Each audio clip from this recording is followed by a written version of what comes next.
I got so much motherfucking design on right now. Break it down, bring it back, make it clap. I got 3 old thoughts, new block, wear that thing. Bitches on my line, and you know.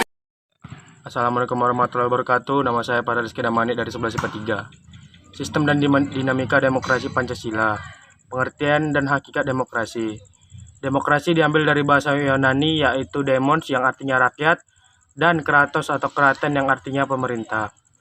Dalam arti tersebut bisa dibilang bahwa demokrasi sebagai pemerintahan rakyat. Sementara itu, KBBI juga memiliki arti demokrasi tersendiri yang tidak kalah penting untuk diketahui. Jika merujuk pada KBBI, demokrasi berarti bahwa istilah politik yang memiliki arti sebagai pemerintahan rakyat. Sistem pemerintahannya dijalankan dari, oleh, dan untuk rakyat itu sendiri. Klasifikasi demonstrasi. Pembahasan mengenai materi sistem dan demokrasi Pancasila selanjutnya yaitu berkaitan dengan klasifikasi demokrasi itu sendiri. Klasifikasi demokrasi terbagi dalam 3 jenis yaitu didasarkan pada titik berat perhatiannya, ideologi serta proses penyatuan kehendak rakyat. 1. Berdasarkan titik berat perhatiannya. Klasifikasi untuk demokrasi yang pertama yaitu didasarkan akan titik berat yang dijadikan sebagai perhatiannya. 3 bentuk dari demokrasi pada klasifikasi ini yaitu ada demokrasi formal, material, dan golongan.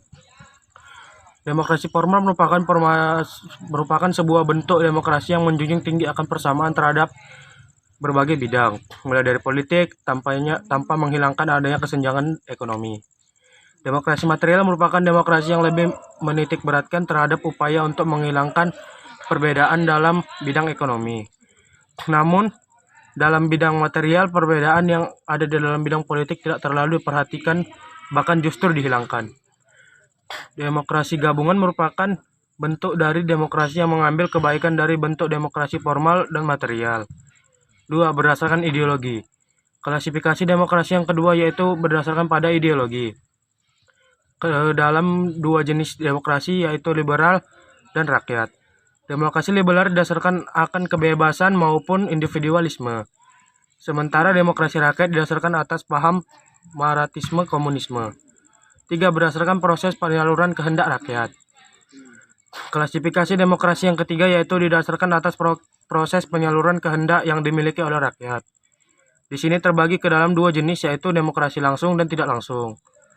Demokrasi langsung menganut paham akan demokrasi yang mengikut sertakan setiap organ negaranya, terutama untuk menentukan dan memutuskan kebijaksanaan umum negara maupun undang-undang. Prinsip demokrasi di Indonesia. Tidak bisa dipungkiri bahwa demokrasi memiliki prinsipnya tersendiri untuk bisa dijalankan dengan sebaik mungkin. Berikut ini merupakan prinsip dasar yang dimiliki oleh demokrasi secara umum diantaranya. 1. Menyelesaikan akan adanya perselisihan dengan cara yang damai. 2. Menjamin akan penyelenggaraannya perubahan secara damai dalam sebuah masyarakat yang sedang dalam proses berubah. 3. Menjamin penyelenggaraan untuk pergantian pimpinan yang dilakukan secara teratur. 4. Membatasi akan pemakaian terhadapnya kekerasan sampai pada tingkatan yang minimum. 5. Mengakui juga menganggap bahwa wajar akan adanya keanekaragaman masyarakat. 6. Menjamin untuk penegakan keadilan secara baik dan merata. Sementara untuk prinsip demokrasi yang berjalan di Indonesia sendiri, terdapat beberapa hal yang tidak dapat dihiraukan saja. Terdapat sebanyak 10 pilar demokrasi konstitusional yang dimiliki Indonesia berdasarkan Pancasila Undang-Undang Dasar tahun 1945. Berikut 10 daftar pilar tersebut. 1. Demokrasi berketuhanan yang Maha Esa. 2. Demokrasi dengan adanya kecerdasan.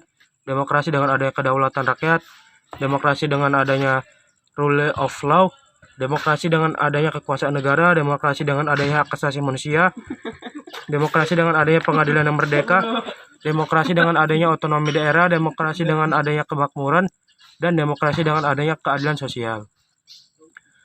Nilai moral demokrasi Pancasila. Tidak hanya dengan prinsip dan pilar, terdapat nilai moral yang terkandung dalam materi sistem dinamika demokrasi Pancasila. Bisa dibilang bahwa nilai moral ini tidak dapat dipisahkan dan menjadi bagian dari pelaksanaan demokrasi tersendiri. Berikut ini daftar dari nilai moral Pancasila yang dimiliki oleh demokrasi itu sendiri. 1. Persamaan untuk rakyat Indonesia. 2. Keseimbangan adanya hak dan kewajiban. 3. Pelaksanaan kebebasan yang dapat dipertanggungjawabkan. 4. Mampu mewujudkan adanya rasa keadilan. 5. Pengambilan keputusan yang dilakukan secara musyawarah. 6. Mengutamakan akan adanya persatuan nasional.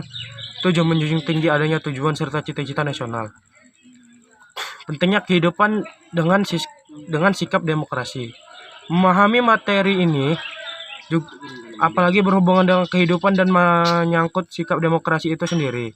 Sebuah negara baru bisa disebut sebagai negara demokratis saat sudah memiliki pemerintahan dengan syarat diantaranya: 1. Rakyat memiliki kesamaan di depan mata hukum. 2. Memiliki kesempatan untuk bisa berpartisipasi dalam proses pembuatan keputusan. 3. Memperoleh akan pendapat yang layak karena adanya distribusi pendapat yang adil pula. 4. Memiliki kebebasan yang juga dapat dipertanggungjawabkan. Perilaku yang mendukung tegaknya nilai demokrasi Pancasila. Tidak hanya memahami materi sistem dan dinamika demokrasi Pancasila, berikut ini daftar dari prinsip yang bisa dicapkan dalam kehidupan sehari-hari, diantaranya: 1. Membiasakan diri untuk bisa berbuat sesuatu sesuai aturan. 2. Membiasakan diri agar bertindak secara adil. 3. Selalu menggunakan dan mengedepankan akal sehat. 4. Baru menuntut hak setelah kewajiban. 5. Menghormati baik yang dimiliki orang lain saat menyampaikan pendapat mereka. Sekian dari saya, terima kasih.